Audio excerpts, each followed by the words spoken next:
Bakit? May nabubuli ba sa FEU? Pwede mo naman ikwento ngayon yan. Wala lang problema. May ano kasi yan di ba? May pag ganon, yung baguhan ka. Magaling ako. Dumidikit ako sa mga senior na Bisaya So, kaya hindi ako tinitira. Si Kawaling, si R.R. Garcia, dumidikit ako sa kanila. Pero nung una talaga, parang pinipisikal ako. Yung mindset ko, payag ako. Kasi kahit pauwi na ako, payag ako Lumalaban ako, parts.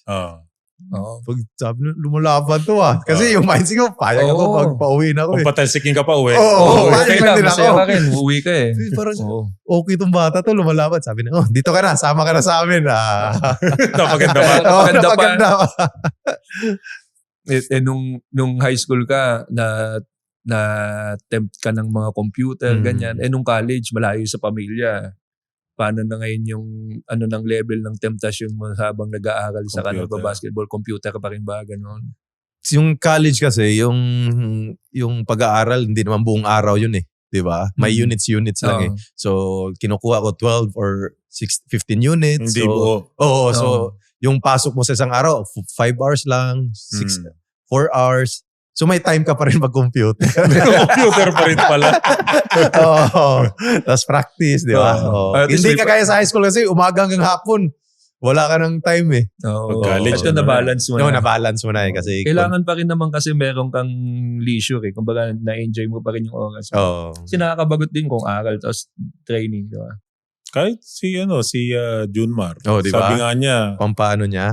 Pamparelax niya yung yun daw yung niya, comfort niya Ilang keyboards na kayo nasira, no? Laki na kamay, Pag nagagalit yun, kasama lamesa. So na-enjoy mo naman yung college life mo dun sa... na-enjoy ko na kasi nung first year lang mahirap. First year. Pero nung second year, third year, fourth year, na-enjoy ko na. Lalo kasi Manila din kami nung una Moraita, FEU Moraita. Nung third year ko, nilipat kami ni QC. Nilipat kami doon sa QC. Sa malayo na. Saan yun? Fairview? Sa Diliman. Yun. So, medyo maganda kasi paglabas mo, aliwalas May soccer field, may mga puno. Relaxing. So, parang nasa probinsya ka din. So, parang na-enjoy ko. Nasanay ka ng laro sa Cebu. Kamusta naman yung laro sa Manila nung nasabak mo na? Lalo na sa coaching, ganyan, sa... Yung sa Manila kasi yung mga player, yung parang, pag binangga, pikon, no? Pag nabangga mo, parang... sa inyo normal lang yun. Sa amin normal lang kasi yun Tapos dito parang nagagalit. Parang, mali ba yung galaw ko? Or, basketball pwede bumangga. Tapos, minsan sinasabihan ako, ang harot mo yung mga ganon. Pero... Hindi mo pinapansin? Hindi ko pinapansin. Bahala ka dyan. Tapos sa coaching naman, mas maraming dito Mas maraming ginagawa, di ba? Mas maraming term, mas maraming defensive schemes. Sa Cebu kasi, laro lang talaga So, yun. Buti na lang, sila Coach Nash, Coach Josh, ang galing ang galing mag-explain. So, doon ko din natutunan paano maglaro ng basketball. Mas technical. Laking tulong yun kasi, kumbaga, mga experienced coach yung naging coach mo. Yun, Nag-coach na rin sila sa national team. National team. So, tsaka kaya nga nung nung nag-PBA, parang, sa bagay, si Coach Nash din yung coach ko. Pero parang, may may backup ka na. Alam mo, alam ko na to, anong gagawin dito. Kasi college pa lang, tinuruan na kami. Nakatulong yun. Laking tulong. Kasi meron kasing player pagdating ng PBA, nag-a-adjust. Kasi ibang system. At least to si Coach Nash. Sakto, si Coach Nash ang naging head coach nun Coach Josh. Saka si Coach Josh yung assistant. Talagang tiniis nila kami. kahit hirap kami pa yung hindi namin maintindihan nung una Sa FEU. Kasi ang hirap Pero tiniis niya kami, 3 years yun kami magkasama. Sinaga, no? Hanggang sa nag-finals. Nag-finals kami hanggang sa last year namin. Yun na yung nag-champion. Champion kami. Gano'ng kahirap ba yung makakamit ng kampyonato sa UAAP nung time nyo? Ang sobrang hirap kasi yung parang one miss you die dun sa no? Ateneo, Lasal, NU. Lahat magaling. UST. Lahat magagaling. Tsaka yung iba yung college basketball kasi, no? Hindi pwede. Di kagaya nung nag-PBA ako. Pag mga kailangan na ng crucial, RDO tsaka si Jason Castro, may mapupuntahan ka. Sa amin, nung college, rat-rata. Dadaan na lang sa sipag, di ba? So, believe din ako sa mga coaches talaga kung paano nila. Hindi ko ma-imagine, Parsi, na gaano kami kagulo nung maglaro nung college. Tapos biglang napasunod kami. Na-correct, no? Bigla kaming napasunod nila. Pero it takes time kasi umabot pa ng 3 years. 3 taon. Bago nag-champion. Pero nag-finals nung pangalawa. Nag-finals kami. Yung unang taon, semis lang ata. Semis. Nung coach na. Unti-unti, no? Unti-unti. Tapos nag-finals. Tapos nag-champion na. Nung nag-finals, sabi namin, kaya pala. Doon para kaming kaya pala. Doon. Sabi namin, kinausap ko din sila kasi parang ako din captain nun eh. Okay. Sabi ko, last year na natin to. Ano bang plano natin sa buhay? Kasi sabi palagi nila coach na siya, kung gusto nyo mag-PBA, mag-champion kayo sa college. Yun ang palaging sinasabi nila. Kung gusto nyo mag-PBA lahat, mag-champion kayo sa college. Tama naman. Oo nga eh. PBA kami, dami namin nun, Pards. Nung tinanong mo ba sila kung ano yung gusto nyong last year na natin, kung anong gusto nyo, may nagsagot ba na vlogger? Di pa uso. Di pa uso. Nakagulat pag may sumugot lang gano'n. Ako gusto kong maging flight attendant. Pero ang ganda ng pagka-pep talk mo, talaga nabuhayan sila. Sino ba ano ba yung final? Kasi nakagulat yun bigla may sumugot lang gano'n.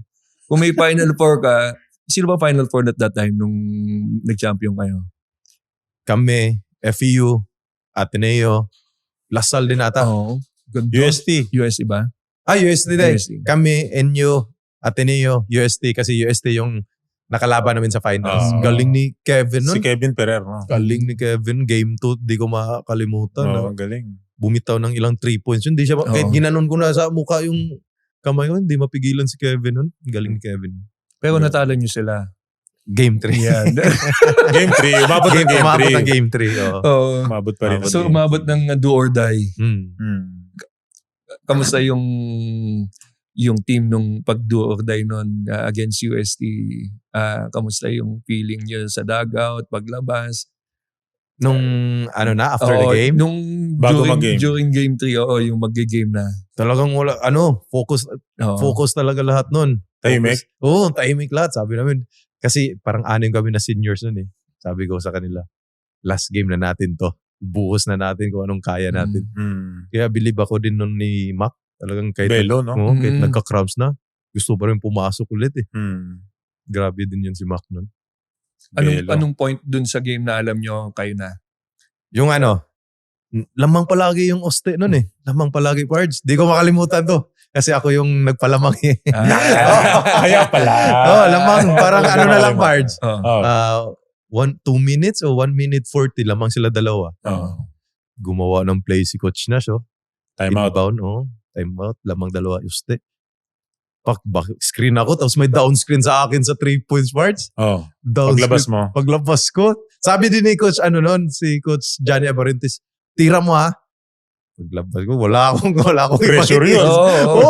Wala akong iniisip. Pag tira ko, na-shoot, pumasok. Pang lamang kami isa.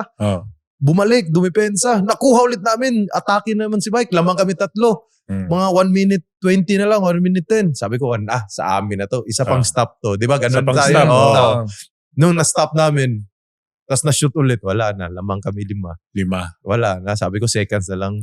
Na lang tayo. Dahan-dahan na lang. Doon na. 5 lamang. Wala pang 4 points nun. Wala pa. Mahirap yung may 4 points. Mahirap para sa kanila. Dahil kasi pwede din tumira yung UST nung 4 points kung sakali. Wala, 3 points lang. Kahit hanggang ngayon, 3 points lang. Sa PBA lang may 4 points eh. Pero saya ng send-off nyo as seniors, no? Yun yung sobrang. May champion kayo sa UAAP. Walang katumbas yun eh. Maka-champion ka sa college. Kahit isa lang yan. Yun nga. So nagkatotoo nga, yung mga team nyo, halos lahat nakapuntang PBA. Yung 6 na PBA lahat yun. Yung 6 na seniors. Pera lang yung sumagot ng vlogger sa sa Pwede Pendant. Advance mag-isip nyo ha. Hindi pa uso yung vlogging. Wala pa bang vlogger? Thank you for watching Balyahan with GB and RDO, powered by Sports Plus, the official gaming partner of the Philippine Olympic Committee. Kung nagustuhan mo ang napanood mo, here's some more videos. Huwag mo rin kalimutang mag-like, comment at subscribe para lagi kang first dibs sa bagong videos ng Balyahan.